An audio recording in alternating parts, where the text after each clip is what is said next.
ketidakpastian ini bisa menyebabkan keuntungan, kerugian, yang bisa menyebabkan impas. Nggak untung nggak rugi, berarti bagaimana kita menyikapinya. Nah, nilai daripada strategi ini. Jadi resiko itu ada 3 dia. Ada hasil, yaitu yang memiliki dampak yang berharga bagi manusia, ada konteksnya dia atau menimbulkan resiko, dan ada ketidakpastian. Resiko dalam perkebunan terutama proses produksi on farm. On farm ini artinya kebun ya, on farm. Kalau pabrik namanya on farm, ya kan, on farm kebun, on farm pabrik. Jadi resiko di dalam perkebunan kebun itu lebih besar dibandingkan dengan sektor yang tidak di kebun. Aktivitas produksi itu seperti pada alam, iklim, hama, penyakit, kekeringan, dan kebanjiran. Contohnya gini, kalau kita bertanam hancur 10 kilo karena banjir, kan rusak tanaman kita kan, panennya 5 kilo. Itulah, jadi di tanaman sangat bergantung pada produksi naik turunnya, bergantung pada iklim. Sama kayak ini, kalian punya di sini, kalau dia musim hujan, tanaman itu produksi akan naik. Kalau dia musim kering akan turun, karena kriteria tanamannya adalah yang normal kan. Itu dia. Resiko produksi berubah secara regional dan tergantung pada jenis dan kualitas tanahnya, iklimnya, dan juga berpengaruh pada kondisi produksi tanaman lainnya, lahannya juga. Oke. Lalu ini seperti dia. Yang hijau itu sektor non pertanian. Jadi kita di OFAM ini, di pabrik, segala resiko itu bisa kita kendalikan. Misalnya nih, kalian lah kalau sistem pabrik terukur kan, itu kan bisa dikendalikan kan? Bisa. Nah di OFAM, di kebun itu banyak resikonya. Ada yang iklim, hama, penyakit, bencana alam, variasi topografi. Jadi naik turunnya resiko itu bisa berpengaruh karena hama, penyakit. Pasti kan nggak menghasilkan lebih bagus kan? Itulah analoginya. Nah, ini ada 5 roda penggerak ketidakpastian itu. Ada yang alam, paling atas, ada harga, ada teknologi, ada regulasi, ada SDM. Kalau alam, sudah saya jelaskan tadi. Kalau ada musim hujan sama musim kering, itu pasti apanya kan bisa menaikkan produksi. Kalau harganya tergantung musimannya kan.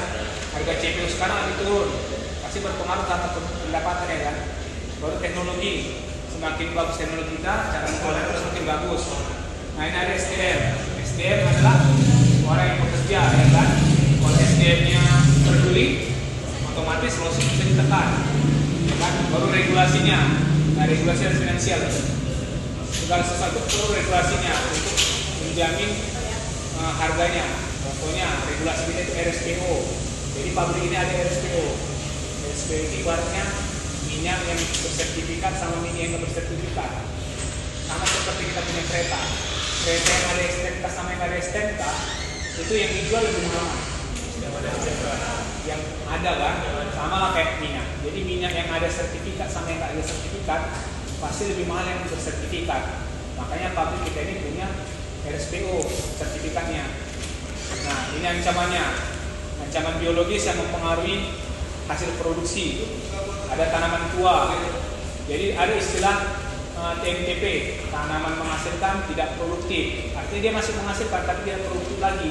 Itu umur 25 tahun ke atas. Dia misalnya kalau dia remaja, dia mampu menghasilkan 30 ton per 10 ton per hektar. Misalnya kalau dia udah tua, dia hanya menghasilkan 5 ton, tapi tetap menghasilkan, tapi nggak produktif lagi karena dia udah masa-masa tanah pulang. Nah, ledakan hama, seperti yang saya bilang tadi kan, hama semakin banyak, semakin kurang bagus dia dalam memproduksi. Nah, kurangnya penguasaan teknis, tengok di gambar, sembarangan dia menaruh pestisida itu, ya kan, tumpah-tumpah ke tanah, ya kan, akhirnya merusak tanaman itu juga. Pelanggaran protokol K3, jenis ini aplikasi pestisida yang mengabaikan aturan keselamatan K3, sama ya kan. Nah, jadi manajemen hanya merencanakan input produksi. Jadi ini untuk di pabrik juga, RKAP itu juga perlu ada manajemennya supaya jangan resikonya itu terlalu tinggi. Jadi perlu di manajemen juga. Nah ini dia. Jadi faktor itu ada faktor pengurang, ada faktor meningkat. Dimana faktor pengurang itu bisa meredam ketidakpastian. Kalau faktor meningkat itu bisa meningkatkan ketidakpastian dalam hal resiko tersebut. Contohnya ini, kalau yang dia kayak pemupukan 4T, pernah dengar 4T? Tepat dosis, tepat cara, tepat tempat atau lokasi. Jika dia bisa meningkatkan resiko jika dia salah dosis, ya kan? Tapi dia bisa mengurangi resiko jika dia tepat dosisnya. Karena kalau kalian taruh satu tanaman cabai di pot, kalian buat, pernah kalian nanam? Kalau kalian buat misalnya pupuknya itu lebih banyak tanahnya daripada pupuknya, kan kepanasan, dia mati kan? Itulah dia tepat dosis.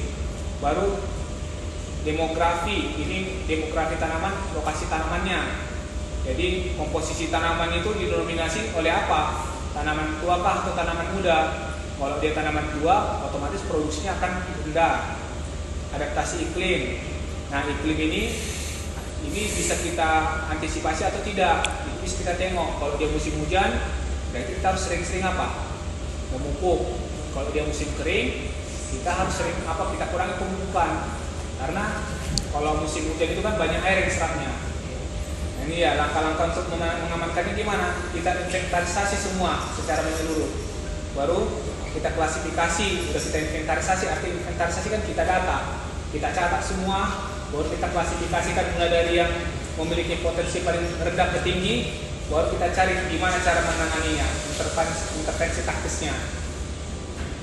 Oke, itu aja bisa saya sharingkan sama kawan-kawan semua. Semoga kita bisa memahami resiko yang di dalam perkebunan ini yang sangat tinggi dengan ketidakpastian. Sekian dan terima kasih.